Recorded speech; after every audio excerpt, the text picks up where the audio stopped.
इस कहानी की शुरुआत एक घायल आदमी से होती है। वो एक दुकान में अंदर आता है।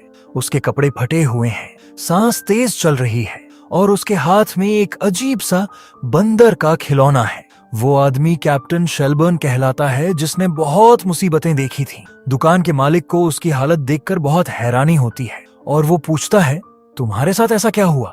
कैप्टन शेलबर्न ठंडी आवाज में जवाब देता है, वो ये खून मेरा नहीं है। कैप्टन शेलबर्न अपने साथ लाया हुआ पुराना बंदर का खिलौना बेचने की कोशिश करता है।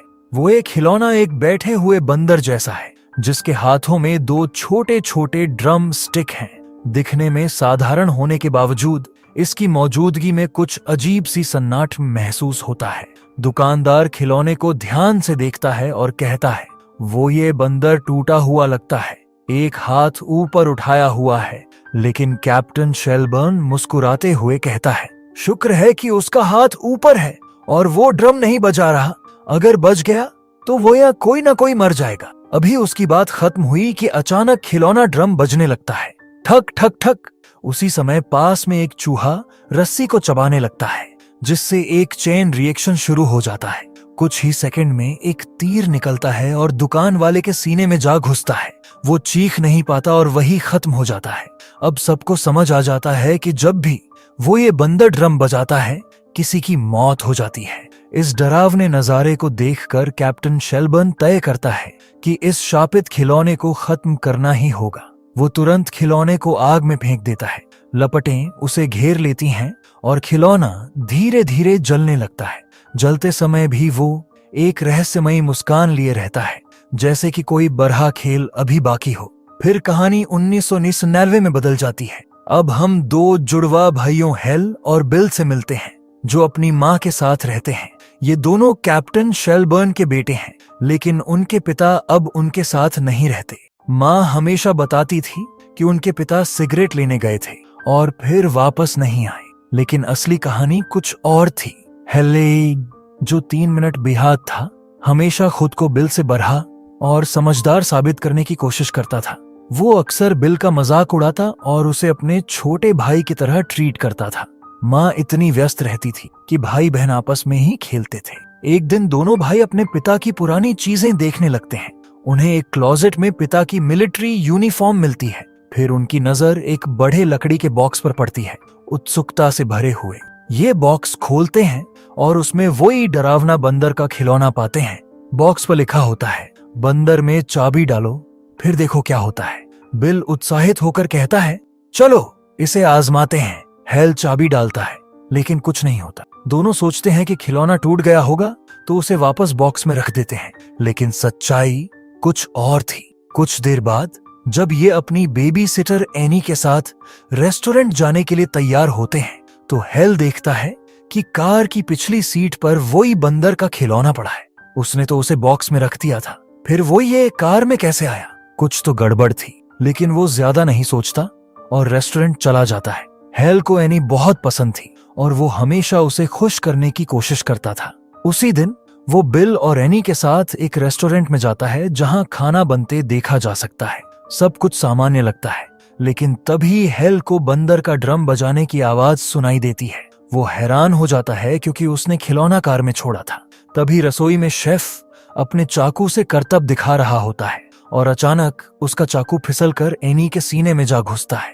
एनी बिना कुछ कहे वही खत्म हो जाती है। सब कुछ इतनी तेजी से होता है कि कोई समझ नहीं पाता कि क्या हो रहा है। हेल को लगता है कि वही ये महज एक हादसा नहीं था। इस दर्दनाक घटना के बाद उनकी माँ उन्हें सांत्वना देती है और कहती है, जिंदगी में कभी कभी ऐसी अनहोनी हो जाती, हमें नहीं पता कि कब किसी की मौत हो जाएगी। लेकिन हेल इस जवाब से संतुष्ट नहीं होता। घर लौटने के बाद वो सीधा बंदर के खिलौने के पास जाता है और पूछता है, क्या तुम्हारा एनी की मौत में हाथ है?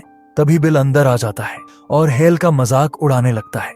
अगले दिन स्कूल में हेल की परेशानी बढ़ जाती है, क्योंकि कुछ लड़कियां उसे बुली करने लगती हैं। बिल ने पूरे स्कूल में बंदर के किस्से फैला दिए थे। अब हेल अपमानित और गुस्से से भरा घर लौटता है और किसी से बात भी नहीं करता। हेल सीधा अपने कमरे में चला गया। नीचे किचन में उसकी माँ खाना बना रही थी, लेकिन हेल इतना दुखी और गुस्से में था कि वो उनसे कुछ नहीं बोल पाया। गुस्से में उसने मंकी टॉय उठाई और बोला, अब बिल को इस खिलौने की वजह से सजा मिलेगी। वो ये एक गुस्से भरी बात थी जिसे उसने सोच समझकर नहीं कहा था। जैसे ही मंकी ने ड्रम बजाना शुरू किया, सब कुछ डरावना हो गया। उसी समय बेल घर आया। वो अपनी माँ से कुछ पूछने के लिए किचन में गया, लेकिन अचानक उसकी माँ की आंखें खुली की खुली रह गईं। उसकी आवाज थम गई और वो जमीन पर गिर गई। बिल डर से चुप हो गया, लेकिन सब कुछ बहुत तेजी से हो गया। मंकी ने बिल को नहीं बल्कि उसकी माँ को चोट पहुंचा दी थी। डॉक्टरों ने बताया कि उसकी माँ की मौत एक बहुत ही दुर्लभ बीमारी से हुई थी। हेल के दिल में गहरा दुख बैठ गया, क्योंकि उसे पता था कि उसने मंकी में चाबी डाली थी और अब उसकी माँ ने उसकी कीमत चुकाई। दुखी हेल ने मंकी के सारे टुकड़े तोड़कर कूड़ेदान में फेंक दिए, लेकिन सुबह उठने पर वो देखता है कि मंकी फिर वही पड़ा है। वो ये साफ था कि अगर वो ये खिलौना चुन ले तो अपना पीछा नहीं छोड़ता। वही बिल इतना परेशान हो गया था कि वो अपनी माँ की मौत सहन नहीं कर पा रहा था। उसने अपने फ्यूनरल के कपड़े भी उतारे नहीं थे। शायद डर था कि कुछ और बुरा हो जाए। दोनों भाई अब अनाथ हो गए। उनके अंकल और आंट ने उन्हें अपने घर ले लिया। वहां हेल ने बिल से सच्चाई बताने की कोशिश की कि उसने गुस्से में मंकी में चाबी डाल दी थी, जिससे उनकी माँ को नुकसान हुआ। लेकिन बिल को वो ये मानना मुश्किल था। उसने हेल से कहा, अगर सच है तो फिर से चाबी डालो और दिखाओ। अगले दिन जंगल में शिकार के दौरान उनके अंकल की भी एक दुखद दुर्घटना हो गई। वो एक घटना साबित कर गई कि मंकी टॉय कितना खतरनाक था। डर के मारे दोनों भाइयों ने मंकी को एक बड़े बॉक्स में बंद कर उसे चैन से बांधकर आंट ईडा के घर के पास एक गुफा में दफन कर दिया, ताकि वो किसी और को नुकसान न पहुंचा सके। वो ये 1999 की कहानी का अंत था और अब कहानी 25 साल बाद आज के समय में चलती है। आज हेल एक स्टोर कीपर के रूप में काम करता है।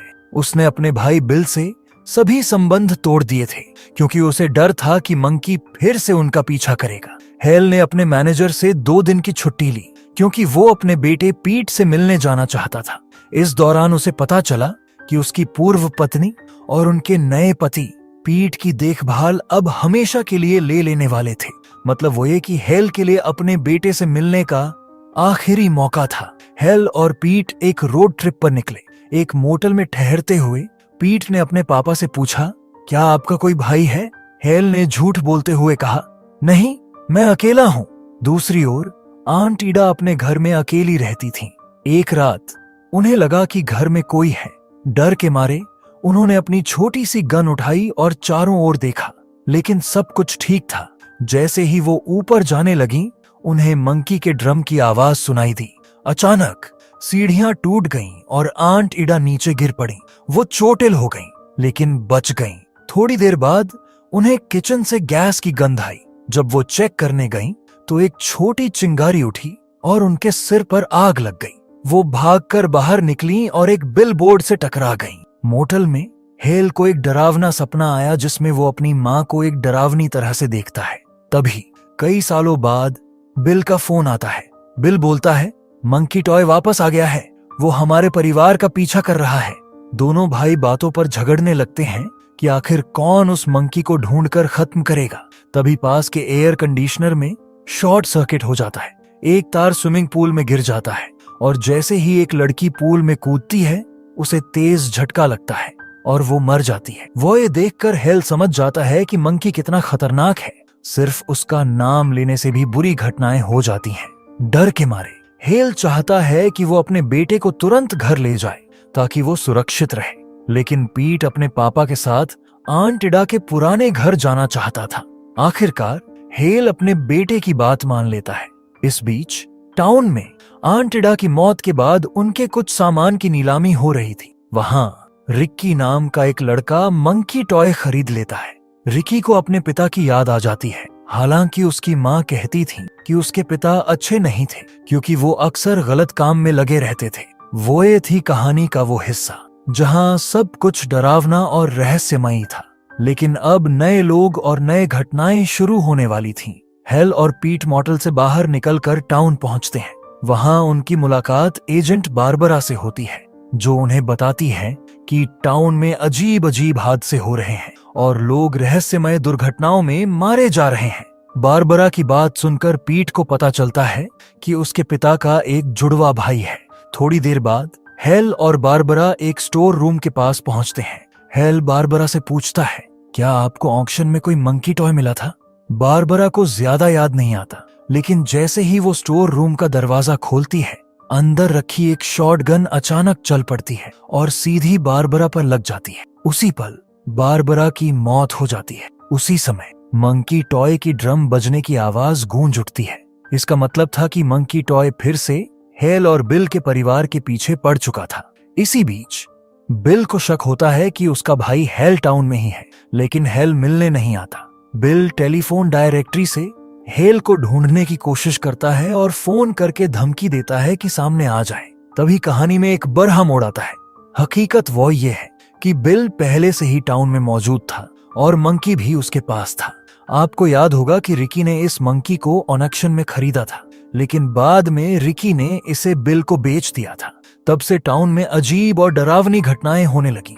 बिल मानता था कि बचपन में उसकी माँ और बेबी सिटर एनी की मौत हेल की वजह से हुई थी, क्योंकि हेल ही मंकी में चाबी डालता था। जब दोनों भाई ने मंकी को गुफा में दफन किया था तो बाद में बिल उसे ढूंढने गया था। उसे सिर्फ इसकी चाबी मिली थी। तब से वो मंकी पाने की कोशिश करता रहा, क्योंकि उसे यकीन था कि मंकी वापस आएगा। जब रिकी ने मंकी को बिल को बेचा, तब से हाथ बढ़ने लगे। अब रिकी आंट ईडा के घर में हेल और पीट को देखता है। वो गन लेकर घर में घुस जाता है और दोनों को बिल के अड्डे पर ले जाता है। वो पीट को जबरदस्ती अंदर भेजता है ताकि वो मंकी वापस ला सके। हेल चेतावनी देता है कि गलती से भी मंकी की चाबी न भरना। पीट अंदर जाकर ट्रैप से बचते हुए बिल तक पहुंचता है। बिल उसे मजबूर करता है कि वो मंकी को वाइंड अप करे। जैसे ही पीट ऐसा करता है, बाहर बैठे रिकी की गन चल पड़ती है। गोली न लगकर एक मधुमक्खे के छत्ते पर मारती है। मधुमक्खियां छत्ते से गिरकर रिक्की के मुंह में चली जाती हैं और वो मर जाता है। अब पीट और बिल आमने सामने खड़े हैं। हेल अपने बेटे को बचाने के लिए अंदर आता है।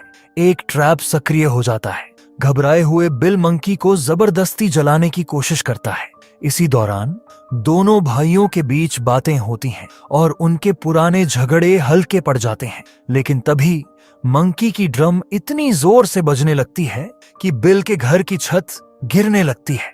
एक और ट्रैप सक्रिय हो जाता है और बिल की मौत हो जाती है। साथ ही टाउन में तबाही मच जाती है। हवाई जहाज गिरने लगते हैं और हर जगह अराजकता फैल जाती है। अगली सुबह पीट और हेल कार में टाउन से निकलते हैं, लेकिन पीछे की सीट पर वही मंकी दिखाई देता है। हेल और पीट मिलकर तय करते हैं कि ये मंकी को अपने साथ रखेंगे ताकि कोई भी बेकसूर व्यक्ति मंकी की वजह से चोट न पहुंचे। जाते जाते ये एक हॉर्समैन की छाया देखते हैं जो मौत का प्रतीक माना जाता है, और वो यहीं पर कहानी खत्म होती है। दोस्तों, वो ये कहानी स्टीफन किंग की शॉर्ट स्टोरी द मंकी पर आधारित है, लेकिन इसमें कुछ बदलाव किए गए हैं।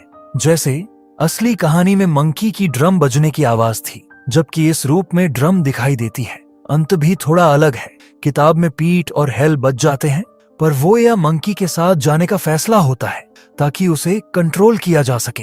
वो ये कहानी बताती है कि मंकी का हर बजना मौत और भाग्य से जुड़ा हुआ है। हर बार जब वो ये बचता है, आसपास कोई ना कोई हादसा हो जाता है। अब बताइए, आपको क्या लगता है? क्या मंकी को हमेशा के लिए खत्म कर देना चाहिए था या उसे अपनाना ही सही था? अपने विचार कमेंट में जरूर बताइएगा। अगर आपको वो ये वीडियो पसंद आया हो तो लाइक और शेयर करें, और अगर आप नए हैं तो हमारे चैनल को सब्सक्राइब करें। हम ऐसे ही और मजेदार कहानियां और मूवी एक्सप्लेनेशन लाते रहते हैं। अगले वीडियो में मिलते हैं, तब तक के लिए धन्यवाद।